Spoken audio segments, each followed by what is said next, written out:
সুপ্রিয় দর্শক, আপনাদের সকলকে আমন্ত্রণ জানাচ্ছি বৈশাখী টেলিভিশনের স্বাস্থ্য বিষয়ক নিয়মিত আয়োজন বৈশাখী হেলথের আজকের পর্বে। পুরো আয়োজন জুড়ে আপনাদের সাথে থাকছে আমি ডক্টর ইফা জান্নাত ইফা। আজকে আমরা কথা বলবো চিকিৎসা সেবায় ফিজিক্যাল মেডিসিন এবং রিহ্যাবিলিটেশন এর গুরুত্ব এবং এর ভূমিকা সম্পর্কে। এই ব্যাপারে কথা বলার জন্য আমাদের সাথে স্টুডিওতে উপস্থিত আছেন দুজন অত্যন্ত জনপ্রিয় এবং সম্মানিত চিকিৎসক, অধ্যাপক doctor M A Shakur sir, অধ্যাপক and chairman physical medicine and rehabilitation বিভাগ, বঙ্গবন্ধু শেখ মুজিব মেডিকেল বিশ্ববিদ্যালয়। সাথে আছেন Bangladesh society of physical medicine and রিহ্যাবিলিটেশনের সম্মানিত মহাসচিব সহকারী অধ্যাপক doctor A K Azad sir, physical medicine and rehabilitation বিভাগ, বঙ্গবন্ধু শেখ মুজিব মেডিকেল বিশ্ববিদ্যালয়। স্যার, গত পর্বে আমরা কথা বলছিলাম রিহ্যাবিলিটেশন মেডিসিন সম্পর্কে। যেহেতু শেষের দিকে আমরা ছিলাম, তাই সেখান থেকে আমরা কন্টিনিউ করতে চাচ্ছি। রিহ্যাবিলিটেশন মেডিসিন বা পুনর্বাসনমূলক চিকিৎসা সম্পর্কে আমরা আসলে কি বুঝি? ধন্যবাদ আপনাকে। রিহ্যাবিলিটেশন শব্দটির বাংলা হচ্ছে পুনর্বাসন। তো পুনর্বাসন বিভিন্ন ক্ষেত্রে হয়। আমরা যেহেতু ডক্টর, আমরা ফিজিক্যাল রিহ্যাবিলিটেশন করে থাকি।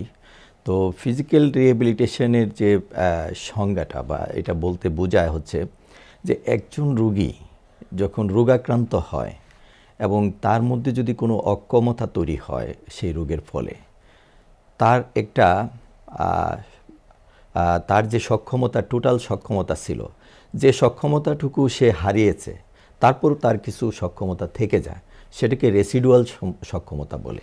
তো একজন মানুষ তার যে রেসিডুয়াল সক্ষমতা তার যেটা থাকে সেটার উপর ভিত্তি করে তাকে ফিজিক্যাল, মেন্টাল এবং সামাজিকভাবে তাকে পুনর্বাসন করার যে প্রক্রিয়া, সেটাই আসলে রিহ্যাবিলিটেশন।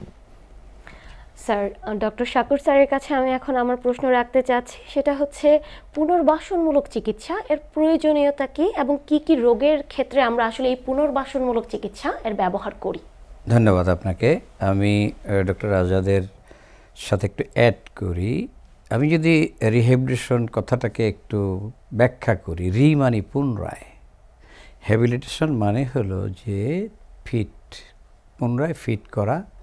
রিহ্যাবিলিটেশন মানে আমরা মনে করি যে একটা মানুষকে পুনরায় ফিট অ্যাগেইন করা, তার যে পটেনশিয়ালস আছে, তার মধ্যে যে ক্ষমতা আছে, একটু ডিসেবিলিটি হলেও সেই ক্ষমতাকে ব্যবহার করে তাকে কর্মক্ষেত্রে এবং তার যে প্রাত্যহিক জীবনের যে কার্যক্রম, সেই কার্যক্রমে তাকে ফিরিয়ে নিয়ে আসা, এটাই হলো আসলে ফিজিক্যাল মেডিসিন অ্যান্ড রিহ্যাবিলিটেশনের মূল উদ্দেশ্য।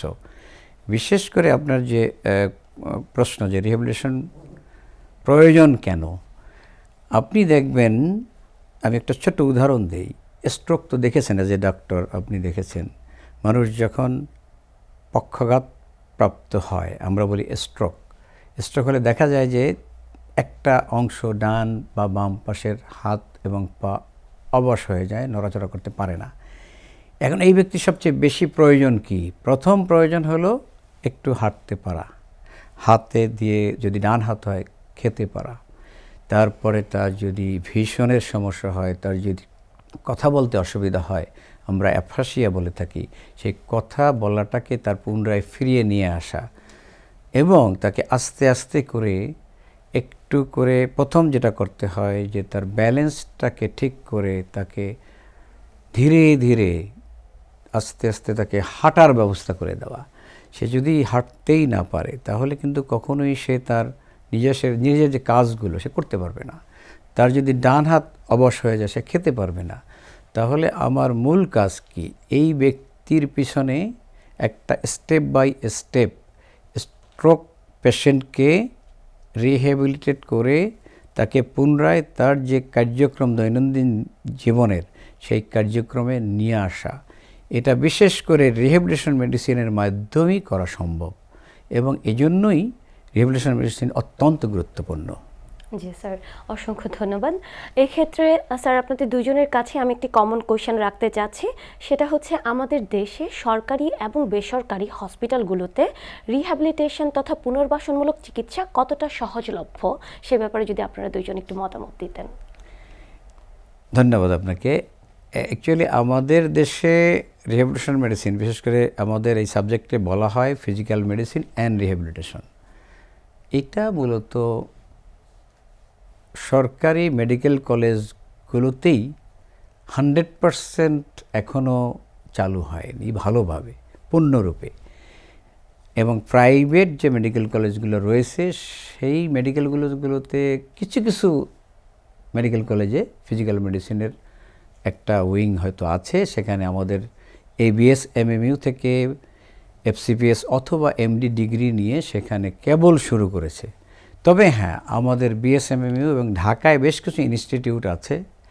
আপনি বলতে পারেন চট্টগ্রাম এবং বরিশাল, সিলেট, রংপুর, এই সমস্ত যে পুরানা মেডিকেল কলেজগুলো, এই মেডিকেল কলেজগুলোতে বিশেষ করে রিহ্যাবিলিটেশন সেবাটা মানুষ পেয়ে থাকে।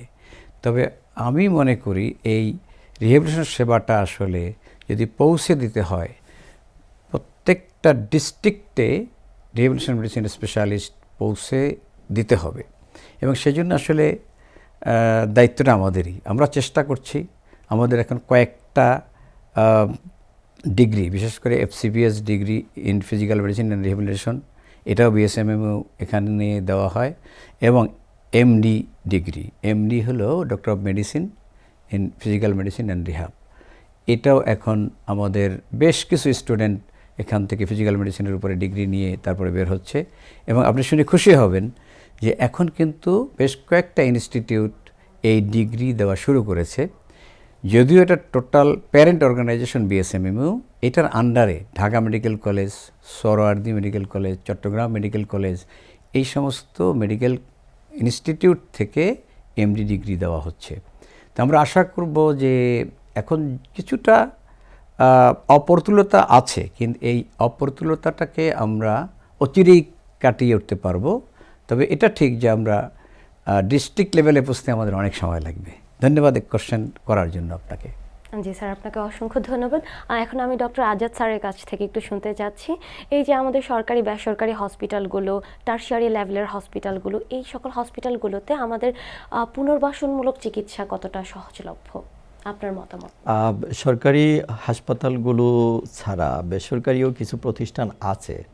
তো আসলে আমাদের সহজলভ্যতার আগে আমাদের আসলে বোঝা দরকার যে মানে রিহ্যাবিলিটেশনের পুনর্বাসনের গুরুত্বটা আমাদের বুঝতে হবে, এবং চাহিদা যখন তৈরি হয় তখন আসলে সেটার সার্ভিস প্রোভাইড হয়, এবং সেটার উন্নতির জন্য দরকার হচ্ছে আসলে চাহিদা তৈরি হওয়া। তো চাহিদা তৈরি করার আগে আসলে আমাদের এই ধরনের মোটিভেশনাল প্রোগ্রাম দরকার, যাতে আমরা বুঝতে পারি সমাজে যে কাদের আসলে পুনর্বাসন দরকার, প্রত্যেকটা ডিজিজের পরবর্তীতে যে পুনর্বাসন আছে, এবং সেই পুনর্বাসনের মাধ্যমে যে আমরা এই যে বারবার ক্রনিক ডিজিজে যাতে আমরা চলে না যাই, আমরা যেন এই একটা ডিজিজ থেকে যেন বের হয়ে আসতে পারি, এবং এই যে যারা ডিজেবল আছে তাদেরও যে পুনর্বাসনের মাধ্যমে, যেমন স্যার স্ট্রোকের পেশেন্টের কথা বলেছেন। তো স্ট্রোকের পেশেন্টের একজন মানুষ তার একটা সাইড, অর্থাৎ এক হাত এক পা তার প্যারালাইজড হয়ে গেছে, তার কিন্তু আরেকটা হাত আরেকটা পা আছে। তো সমাজে দেখা যায় প্রয়োজনীয়তা না জানার কারণে এই পেশেন্টটাকে তার ফ্যামিলি নিয়ে যথেষ্ট বিপদে থাকেন, তার প্রতিটি কাজ তারা নিজেরা করে দেন।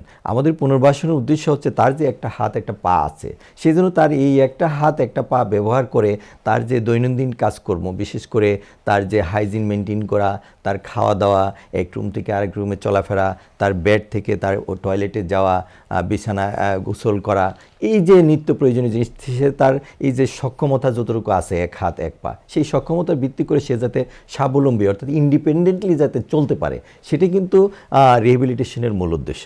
তো আমাদের এই কথাটা যদি আমরা যখন বুঝতে পারবো, বোঝাতে পারবো, তখন কিন্তু রিহ্যাবিলিটেশনের চাহিদা তৈরি হবে। কাজেই আমাদের এইটা খুব বেশি প্রয়োজন যে আমরা মোটিভেশন খুব দরকার, কাউন্সিলিং দরকার, রিহ্যাবিলিটেশন সম্পর্কে যথেষ্ট জ্ঞান অর্জন আমাদের দরকার। কাজেই তখন কিন্তু কোনো কিছু চাহিদা না হলে কিন্তু কোনো স্কোপ তৈরি হয় না। চাহিদা যখন তৈরি হবে তখন স্কোপ তৈরি হবে। তো এখন সরকারি পর্যায়ে যেগুলো আছে তো সেগুলো কিন্তু যথেষ্ট সার্ভিস দেওয়ার জন্য।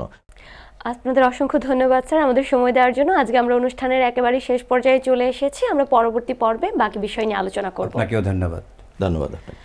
সুপ্রিয় দর্শক, আজকে আমরা অনুষ্ঠানের একেবারেই শেষ পর্যায়ে চলে এসেছি। পরবর্তী পর্ব দেখার আমন্ত্রণ জানিয়ে বিদায় নিচ্ছি।